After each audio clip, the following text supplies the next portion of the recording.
तो आज मैं आपको एक अनोखी रहस्यमय कहानी सुनाऊंगा। अगर आप चैनल पर नए हैं तो अभी सब्सक्राइब कर ले तथा कहानी पूरा देखें। अंत में एक अनोखा रहस्य छुपा है। धन्यवाद। तो सुनिए। कैलाश के बर्फीले विस्तारों के पार 7 रंगों से चमकता हुआ एक अद्भुत चित्रकुंड था।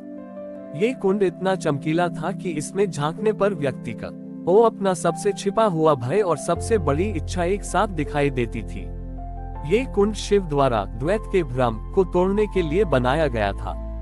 एक समय सृष्टि में एक गंभीर आध्यात्मिक समस्या उत्पन्न हुई। लोग अपने जीवन को सुख दुख या अच्छा बुरा जैसे द्वैत में इतना बांटने लगे थे कि वे जीवन की एकता को भूल गए थे। वे हर बात पर बहस करते थे कि क्या सही है और क्या गलत, पर यह नहीं समझते थे कि दोनों एक दूसरे के पूरक हैं। इस विभाजन ने संसार में लगातार मानसिक और वैचारिक संघर्ष पैदा कर दिया था। माता पार्वती ने शिव से पूछा, हे कैलाशपति, ये द्वैत का संघर्ष बढ़ता जा रहा है। लोग जीवन को स्वीकार करने के बजाय उसे टकर अपनी सुविधा के अनुसार बनाना चाहते हैं। इस भ्रम को कैसे तोड़ा जाए? शिव ने चित्रकुंड की ओर इशारा किया। उन्होंने कहा, देवी, इस कुंड का उद्देश्य द्वैत को खत्म करना नहीं, बल्कि उसे स्वीकार करना सिखाना है। मैं चाहता हूँ कि कोई ऐसा प्राणी इस कुंड के रहस्य को समझे जो स्वयं द्वैत के सबसे करीब हो। शिव ने एक असुर को चुना जिसका नाम विरूप था। विरूप अत्यंत बलशाली था, पर हमेशा अपने जीवन से नाखुश रहता था। जब वह अच्छा काम करता था तो उसे प्रशंसा की इच्छा होती थी, और जब बुरा काम करता था तो वह ग्लानि से भर जाता था। वह लगातार अपने भीतर के देवता और दानव से लड़ता रहता था। शिव ने विरूप को कैलाश बुलाया और उससे कहा, विरूप, यदि तुम जीवन में शांति चाहते हो तो इस चित्रकुंड में झांको और मुझे बताओ कि तुम्हें क्या दिखाई देता है। विरूप ने कुंड में झांका। उसे जो देखा वह देखकर वह चीख पड़ा।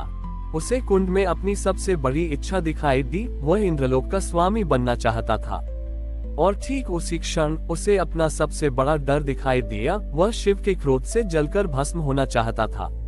विरूप ने घबराकर आंखें बंद कर ली। उसने कहा, महादेव, ये कुंड मुझे एक साथ मेरी सबसे घिनौनी और मेरी सबसे पवित्र इच्छा दिखा रहा है।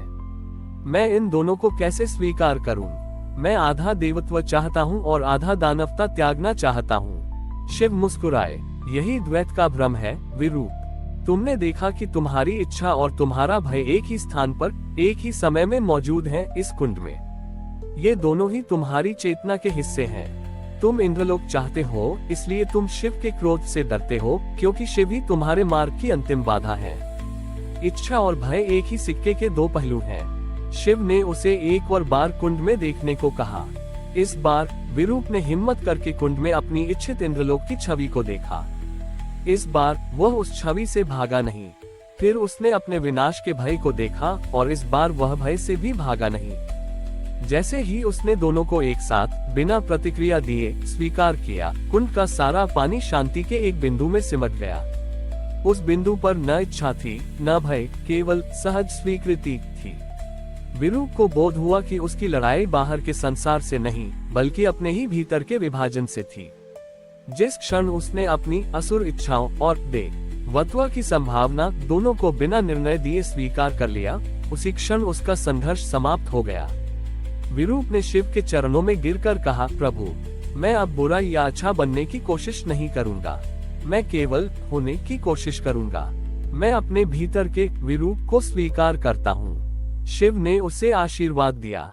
जाओ विरूप, संसार में जाकर लोगों को सिखाओ कि जीवन की पूर्णता तभी आती है जब तुम अपने भीतर के अंधेरे और उजाले दोनों को एक ही सत्य के रूप में स्वीकार करते हो।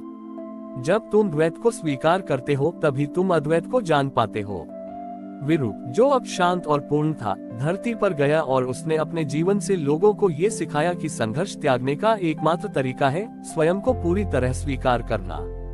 विरूप, जो अब अपनी इच्छाओं और भयों के द्वैत को स्वीकार कर चुका था, अपने असुर लोक में वापस लौटा।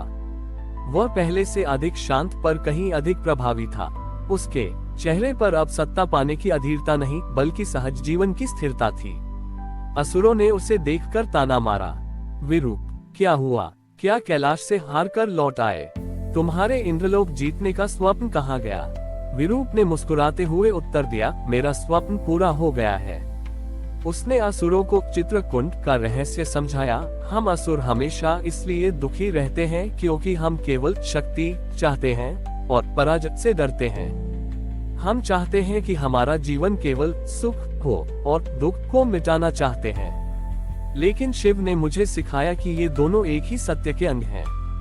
उसने एक और गहरा सत्य बताया, हम असुर देवताओं से लड़ते हैं, पर हम अपनी असली लड़ाई अपने भीतर लड़ रहे हैं, अपने ही देवत्व और दानवता के बीच। जब मैंने अपनी दानवता को भी स्वीकार किया, तभी मेरी लड़ाई खत्म हुई। शुरुआत में असुरों ने उसका मजाक उड़ाया। उन्हें लगा कि विरूप कमजोर हो गया है, लेकिन धीरे धीरे उन्होंने विरूप के आचरण में एक बदलाव देखा। तारांकन शक्ति का उपयोग, विरूप अब बिना कारण किसी पर शक्ति का प्रयोग नहीं करता था। जब वह युद्ध करता भी था तो उसमें क्रोध नहीं बल्कि आवश्यकता होती थी। वह अपने शत्रुओं को पूरी तरह नष्ट करने के बजाय उन्हें अपनी गलतियां सुधारने का मौका देता था। तारांकन मानसिक शांति, विरूप का मन अब अशांत नहीं होता था। वह हार या जीत दोनों में समान भाव से रहता था। उसकी इस शांति ने अन्य असुरों को पहली बार असुरक्षा के बिना जीवन जीने का अर्थ समझाया। धीरे धीरे अन्य असुरों ने भी स्वयं से पूछना शुरू किया, क्या हम सचमुच इस अनवरत संघर्ष से खुश हैं? विरूप के नेतृत्व में असुर समाज में एक वैचारिक क्रांति आई। उन्होंने समझा कि सत्ता या सुख की खोज से ज्यादा जरूरी है आत्मस्वीकृति। असुरों ने अपना लक्ष्य इंद्रलोक पर विजय से बदलकर आत्मज्ञान पर विजय कर दिया। वे अब भी बलशाली थे, पर अब उनका बल अहंकार से नहीं बल्कि स्थिरता से आता था।